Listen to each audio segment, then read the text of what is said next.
পাঁচটা সুপার মারছে, পাঁচটা তিন ফিরে আমি থামাই দিয়েছি, পা ধরে কান্না করছি, তারা থামাই দিয়েছে। আমার বড় ভাই, আমরা গার্ডিয়ান, আমরা বড় ভাই, আমার বড় ভাইরে যাইয়ে মার শুরু করে দিয়েছে। আমার ছোট ভাই আমরা বিচার করতে গেছি, আমাকে মার শুরু। আমি তারপর আমার ছোট ভাইরে যে অন্যায় করছে তার আমি পা ধরে মা পোচা হয়েছি, যার সাথে অন্যায় করছে।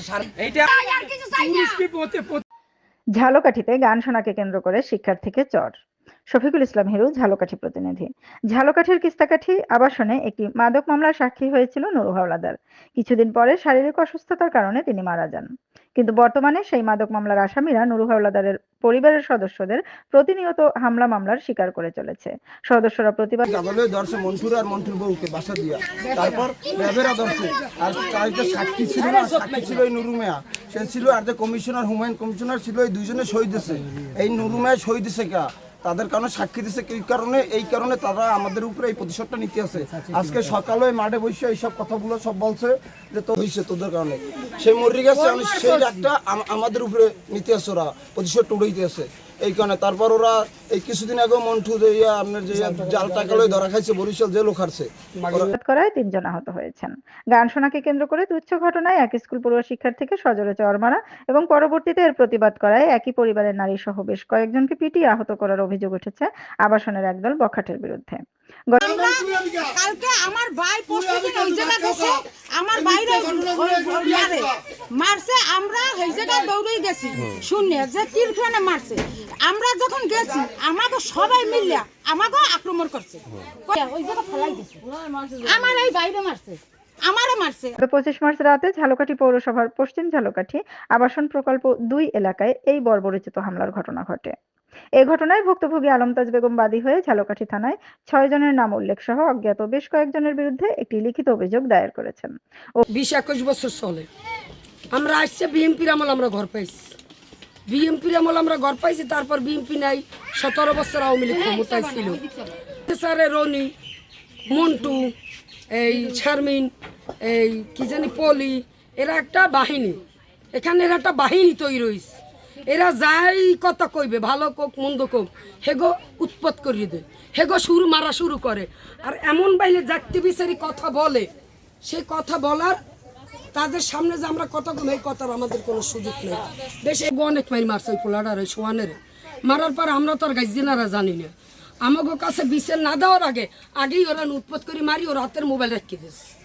রাখিয়ে দেওয়ার পর আমরা সব তো ঘরে রাখবে যে 9টা ইয়ে মাঠে উঠছি, যে সিঁড়ি পাল্লাপালি শুনে আমরা মাঠে নামছি। নামার পর এই সবাই জানাজানি শুনে জি যায় থামাইতে হিরিই মারে। জি আমি একটা মহিলা দলের সভানেত্রী, আমার ছেলেরাও ফাঁসাইছে, সে একটা স্টুডেন্ট। আমার ছেলেরা 450 বেড়াকে না সর্ব জায়গা খবর লইবেন, আমার ছেলে বেদক না। এবং অভিযোগ সূত্রে জানা গেছে ঘটনার দিন রাত আনুমানিক 10টার দিকে 1 নং বিবাদী শারমিন আক্তারের ঘরের সামনে সাউন্ড বক্সে গান বাজছিল।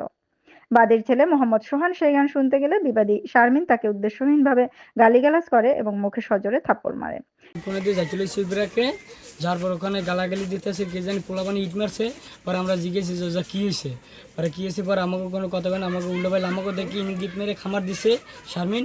পরে খামার দেওয়ার পর আমরা জিজ্ঞেসি আমাকে খামার দেন কে, পরে কইছে ওই যে খালপাড়ে যে আড্ডা দেয়, পরে আমরা তো আড্ডা দিই না, পরে আমাকে হুতে যায় খামার দেয় আমাকে দেখে।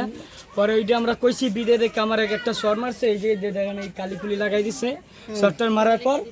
পরে আমি ওর ডিসিশন না পাইছে, পরে আমি কইছি মাথার আগে, পরে আমি গায়ে একটা দিনেই পরে হেরাই মারছে, মানে আমি এইদিকে আইতে লইছি, পরে ওই মেথড দিয়ে খালপাড়ের ওদিক দিয়ে মারতে মারতে আমার এই আমাদের মাঠের এদিক নিয়ে এসেছি।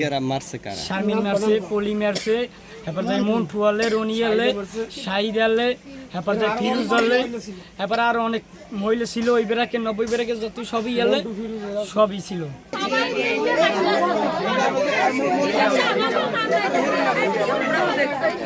ঘরে ঘরে দুয়ার খোলা রাখতে পারি না, ঘরে গাজা থেকে জড়াই দিবে এই কয়। আর এখন যাই দেখবেন এতটুকু কতটুকু মানে সেমডি দাদা 10টা সেই 500 টাকা দাও না, উপর দিয়ে দোকান নিয়ে উপর দিয়ে দোকান নিয়ে 500 টাকা দাও নিয়ে খাবি খায় করে। আর ওই পলি আর রনি ফিরুজ এই সাপ্লাইটা জাহাঙ্গীর ডাক্তার পড়া মিজে নিয়ে হইলো গা তো সামনে দাঁড়াইছে ওরা সদস্যরা এবং স্থানীয় সাক্ষীরা প্রতিবাদ করতে এগিয়ে এলে বিবাদী ফিরোজ খলিফা, মোহাম্মদ মন্টু, মিজান ডাকুয়া সহ একদল লোক লাঠিসোঁটা নিয়ে তাদের উপর অতর্কিত হামলা চালায়। এতে সাক্ষীদের শরীরের বিভিন্ন স্থানে গুরুতর জখম হয়। স্থানীয়রা উদ্ধার করতে এগিয়ে এলে হামলাকারীরা উল্টো মিথ্যা মামলায় ফাঁসানো এবং প্রাণনাশের হুমকি দিয়ে ঘটনাস্থল ত্যাগ করে। ভুক্তভোগী আলমতাজ বেগম জানান, বিবাদীরা এলাকায় প্রভাবশালী এবং দাঙ্গাবাজ প্রকৃতির হওয়ায় বর্তমানে পুরো পরিবার চরম নিরাপত্তাহীনতায় ভুগছেন। ওরা বাজাইতেছে মাদকেরই, একটা সিগারেটও খায় না আমার ভাই। অভিযুক্ত মোহাম্মদ মন্টুর কাছে হামলা বিষয়ে জানতে চাইলে তিনি জানান, এসব অভিযোগ মিথ্যা ও বানোয়াট।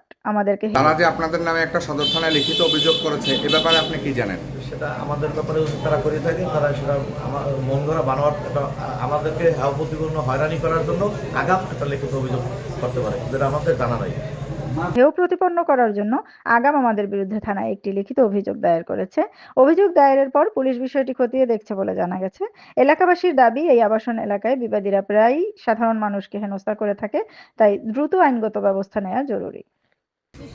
পার্শ্ববর্তী 140 ওইখানে নাকি ওই সোহান ওই ছেলেটাকে তারা মারধর করছে, কী কারণে জানি না, শুনছি এখানে গেছিল ভূত। এরপরে মারধর করে তারা সংঘবদ্ধভাবে ওই মাঠে আসছে আরও অ্যাটাক করতে। এরপরে এরা গার্ডিয়ানরা খবর পেয়ে এরা গেল, যাওয়ার পরে আমরা ওইখানে স্থানীয় যারা ছিলাম সবাই চেষ্টা করছি যে এদেরকে থামাই দেব।